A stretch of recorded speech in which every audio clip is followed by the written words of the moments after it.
Basic గా ఏంటంటే అందరూ అన్నం తింటారు, మీరు అన్నం తింటారా? నేను అన్నం 3 సార్లు తింటా. మీరందరూ ఒకసారే కదా తినేది.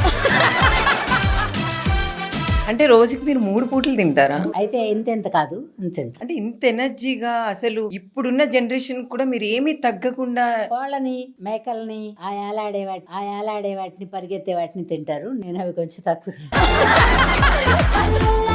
మరి ఏం తింటారు మీరు అసలు? పాతకాలం పద్ధతే. మా అమ్మగారు నేర్పించినవి ఇంకా నా బుర్రలో ఉన్నాయి. అప్పుడప్పుడు మా పిల్లలు మీరందరూ ఉంటారు, తెప్పించిన ఇంత పెట్టినా మీ ముందు ఏం అనలేక కొంచెం ఒక ముక్క తిని వదిలేస్తాను. అమ్మ నేను ఫ్రూట్ సలాడ్ ఇస్తుంటే తినకుండా రాగి జావ తాగారు, అది చూసాను నేను. రేపటి నుంచి నేను స్టార్ట్ చేస్తాను.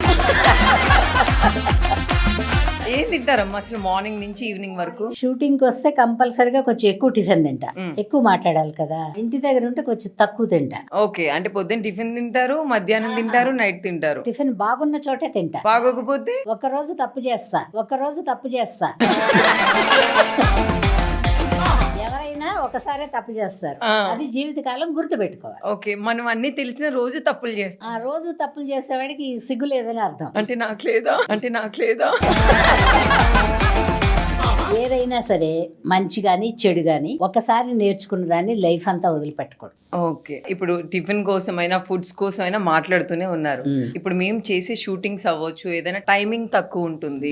మీరు చేసే ఆ షూటింగ్స్ కానీ ఇప్పుడు చేస్తున్న ఈ జనరేషన్ లో షూటింగ్స్ కానీ చాలా వేరియేషన్స్ ఉన్నాయి. వేరియేషన్ ఏం లేదు నాకు తెలిసి. మీకు ఆ తెలుసు టైం వేస్ట్ అవుతుంది అంతే. అప్పట్లో అలాగ మేము సెట్కు రాగానే వర్క్ స్టార్ట్ అయ్యేది. ఇప్పుడు మీలాంటి సన్న పిల్లలు, చిన్న పిల్లలు, పొగర పిల్లలు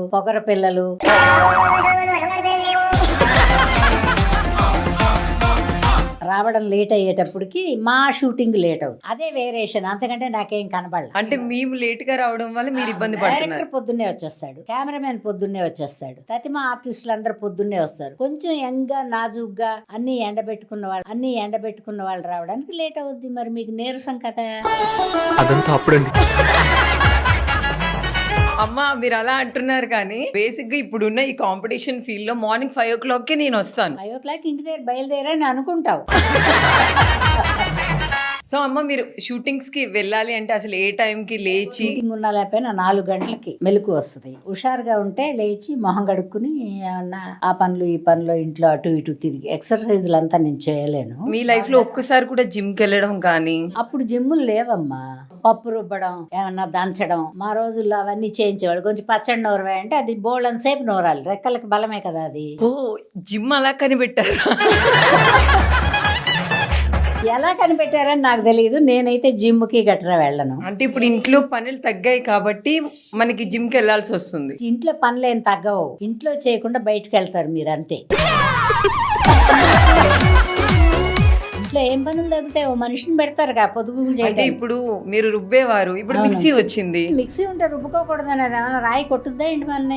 అంటే ఇప్పుడు అంటే టైం అంటే షూటింగ్కి వెళ్తే టైం ఉండదు. మిమ్మల్ని అపార్థం చేసుకోను కానీ నేను కొంచెం ఒక సిస్టమేటిక్ గా లైఫ్ రన్ చేసుకుంటే అందరికి బాగుంటుంది. అంటే చేంజెస్ ఏమీ లేవు ఇప్పుడు. నాకు తెలిసి ఏం పెద్ద చేంజెస్ కనపడలేదు. అంటే ఇప్పుడు మీరు చేసినప్పుడు అమ్మ చాలా తక్కువ మంది ఆర్టిస్టులు ఉండేవారు. అవును. ఇప్పుడు అన్నపూర్ణమ్మ అంటే ఒక అమ్మ క్యారెక్టర్ కానీ ఒక అత్త కానీ, అసలు ఇంకా మీరున్నారంటే. నేనున్నప్పుడు కూడా చాలా మంది ఉండేవాళ్లే బాబు. ఒక 7-8 మంది మదర్లు వేసేవాళ్ళు ఉండేవాళ్ళు. అప్పుడు 8-9 అయితే ఇక్కడ 1000 మంది ఉన్నారు కదమ్మా. ఇప్పుడు అంటే 1000 మంది ఉన్నా కూడా వర్క్ తగ్గిపోయిందిగా. ఇప్పుడు చాలా ఆప్షన్స్ ఎక్కువైపోయాయి. బేసిక్ గా మీరు చేసే టైంలో చాలా వయసుకి ఆప్షన్స్ లేవు కాబట్టి వర్క్ తగ్గిందేమో అని నేను అనుకుంటున్నా. అప్పుడు రోజులు మంచి అంటారా, ఇప్పుడు రోజులు మంచి అంటారా? చెప్పాగా నేను ఒక లైన్ అనుకుని అలా వెళ్తుంటే అప్పటి రోజులకి ఇప్పటి రోజులకి ఏం తేడా లేదు. ఇప్పుడు డబ్బులు విరివిగా దొరుకుతున్నాయి, అప్పుడు దొరికేవి కాదు. కానీ హ్యాపీగా ఉండేవారు. ఇప్పుడు నీకు కరెక్ట్ గా ఎట్టా చెప్పను నేను. ఆ కాలంలో మేము ఒక సినిమా ఫుల్ గా చిన్న అమౌంటే ఒప్పుకునేవాడు. అది ఇప్పుడు మీరు ఏ రోజు ఆ రోజు డివైడ్ చేసుకుంటే నీకు కరెక్ట్ గా చెప్పాలంటే మన అసిస్టెంట్ కి వచ్చినంత వచ్చేది అనుకో. అప్పుల్లో కాబట్టి మీకు సరిపోయేవి. అంటే ఇంతమంది ఆర్టిస్టులు లేరు ఒకటి. తర్వాత మళ్ళీ మమ్మల్ని పిలిచేవాళ్ళు. ఓకే, వర్క్ ఉండేది 300 కంటిన్యూగా రోజులు. వర్క్ ఉండేది. ఒక 60 రోజులు వర్క్ ఉండకపోయినా సంక్రాంతికి ముందు తర్వాత బాగా ఎండలో ఒక నెల ఒక 60-70 రోజులు వర్క్ ఉండేది కాదు. ప్రతిమా రోజులంతా పనిచేసేవాళ్ళం మేము. ఇప్పుడు మరి అన్నపూర్ణమ్మ డబ్బులు మారినాయి అన్నారు, అప్పటికి ఇప్పటికి ఎన్ని రెట్లు పెరిగి ఉండొచ్చు? ఆ రేట్లు పెరిగినాయి కానీ ఖర్చులు కూడా పెరిగాయి. మీకేం ఖర్చులు ఉంటాయమ్మా? ఎందుకుండవు? మీరేమంత ఇప్పుడు మీరంత ఖర్చు పెట్టే అంత ఏముంటుంది మీకు? అంటే బయటకు వెళ్ళినానా? ఇప్పుడు మేమున్నాము, గోవా వెళ్తాము. అవి లేవులే. అదే నేను చెప్తున్నాను కదా, గోవాలకు తిరుగు, అమెరికాలు తిరుగు, రష్యాలు తిరుగు, ఎక్కడికన్నా తిరుగు అని ఒక లిమిటేషన్ పెట్టుకుని మనకి పీరియడ్ ఇంతవరకే ఉంటది ఇండస్ట్రీలో అని గుర్తించుకుని దీని మీదే బతుకుదాం అనుకునే వాళ్ళు ఒక టైప్, ఎలాగైనా బతుకుదాం అనుకునే వాళ్ళది ఒక టైప్. ఎక్కువ మంది ఎలాగైనా బతుకుదాం అనుకునే వాళ్ళే ఉన్నారు.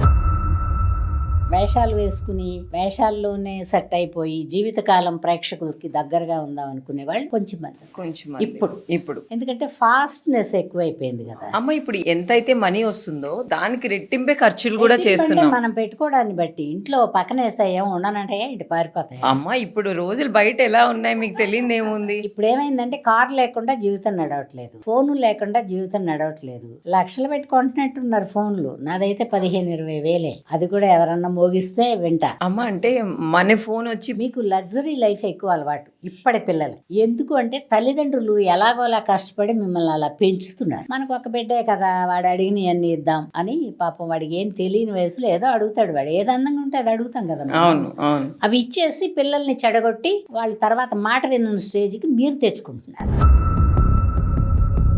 మా కాలంలో మా అమ్మ చచ్చిపోయే వరకు మా అమ్మ ఏం చెప్తే అదే విన్నాను నేను. పేరెంట్స్ అనేది పిల్లలకి ఎక్కువ ఇచ్చి పాడు చేస్తున్నారంటారా? మా రోజుల్లో ఇవాళ అడిగితే పెన్ను కానీ పెన్సిల్ కానీ, పెన్నులు లేవులే అప్పుడు, పెన్సిళ్ళు బలపాలే. అవి అడిగితే ఇప్పుడు అడిగామంటే డబ్బులు లేవు రేపు అనేవారు.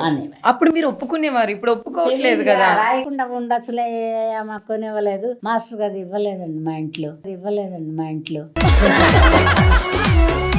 ఇప్పుడు పిల్లలు ఏంటి, కొనివ్వకపోతే నీ స్కూల్కి వెళ్ళను, తర్వాత కొనిచ్చినా కూడా పాడైపోతున్నారు, కొనివ్వకపోయినా పాడైపోతారు. అంటే ఇప్పుడు అప్పుడు జనరేషన్ బెటర్ అంటారా ఇప్పుడు మీద కంపేర్ చేస్తే? జనరేషన్ కూడా బెటర్ జనరేషన్ మనం చెప్పడాన్ని బట్టి. వింటారంటారా వీళ్ళు? వింటారు, ఎందుకంటే ఇప్పుడు పుట్టే పిల్లలు బాగా తెలివిగా పుడుతున్నారు. మాలాగా కాదు కదా, 3 రోజులకి ఏమో కళ్ళు తెరిచేవాళ్ళంట మా కాలంలో. ఇప్పుడు వాళ్ళే తెలివి లేని వాళ్ళు. మీరంటే కొంచెం డబ్బులు వచ్చినా ఎక్కువ అమ్మో ఫ్యూచర్ ఎలా ఉంటుందని ఆలోచించేవారు. మాకు కళ్ళు తెరవడానికి 3 రోజులు పట్టింది. ఇప్పుడు పిల్లలు పుడతాను ఇలా చూస్తున్నారు కదా. అమ్మమ్మ అని ఒకడు అంటున్నాడు, అమ్మ అని ఒకడు అంటున్నాడు. అసలు నిజంగా విచిత్రంగా ఉంది. బట్ ఇప్పుడు పిల్లలు బాగా తెలివైన పిల్లలు పుడుతున్నారు. అవును. తల్లిదండ్రుల మూర్ఖత్వమును, అమాయకత్వమును, తెలియని తనమ, ఈ మూడిట్లో నువ్వు ఏది తీసుకున్నా నాకేం అబ్జెక్షన్ లేదు. కానీ తల్లిదండ్రుల వల్ల పిల్లలు మూర్ఖంగా తయారవుతున్నారు. ఎందుకంటారమ్మా? ఎందుకంటే మీకు డబ్బు విలువ తెలియడం లేదు. నువ్వు 1 లక్ష, మీ ఆయన 1 లక్ష సంపాదించారను, నీకు ఎప్పటికన్నా పెళ్ళి అవుద్దుగా? నేను చేసుకోనమ్మా పెళ్లి. సరే చేసుకోపోతే వెళ్ళండి గుడ్, ఓ బిడ్డను కనుకో. ఎందుకంటారు చెప్పండి అమ్మా? తల్లిదండ్రి ఇద్దరు బాగా సంపాదిస్తున్నారు కదా, వాళ్ళకి టైం ఉండదు. కనేసి ఆయా దగ్గర పనమ్మాయి 15,000, 20,000, 50,000 ఇచ్చి కేర్ టేకర్ని పెడతారు. వీళ్ళు తల్లిదండ్రి పట్టించుకోరు. పిల్లలకి ఏది అవసరం ఉన్నా డబ్బు గబిక్కిని పీకి ఇలా కార్డు ఇలా గీకేసి కొనేస్తున్నారు. దాంతో ఏమైపోతుందంటే వాడికి ఏ ఒక్క కష్టం తెలియడం లేదు. అంటే కష్టం తెలియక పిల్లలు ఇండియాలో పిల్లల కంటే ఇతర దేశాల నుంచి మన వాళ్లే వెళ్లి పిల్లల్ని కనుక్కుని వస్తున్నారు. ఆ పిల్లల్ని చూస్తే ముచ్చటేస్తారు. ఎందుకమ్మా? ఏదైనా ఒక చాక్లెట్ అది ఒకటి తీసుకుంటే డస్ట్బిన్కి వెళ్ళి వేస్తారు. నేను మా ఇంటికి వచ్చిన పిల్లల్ని చూసి నేను ముచ్చటపడ్డా, అరే భలే ఉన్నారే పిల్లలంటే. నేర్పిస్తారు తల్లిదండ్రులు, ఎందుకంటే అక్కడ ఎవరి పనులు వాళ్లే చేసుకోవాలి. అంటే మీరు చెప్పింది కరెక్టే అమ్మా. కాకపోతే ఏంటంటే ఇప్పుడు ఉండే వాళ్ళు మేము చాలా కష్టాలు పడ్డాము, చిన్నప్పుడు మాకు ఇవి లేవు. కష్టాలు మనిషి నడవడం మొదలుపెట్టిన దగ్గర నుంచి పడతా లెగుస్తానే నడుస్తాడు. అది కష్టం అనుకుంటే ఇట్లా మేము పడిన కష్టాలు మా పిల్లలు పడకూడదు అని కూడా చాలా మంది తీసుకెళ్తారా, నడవనివ్వరా వాళ్ళు?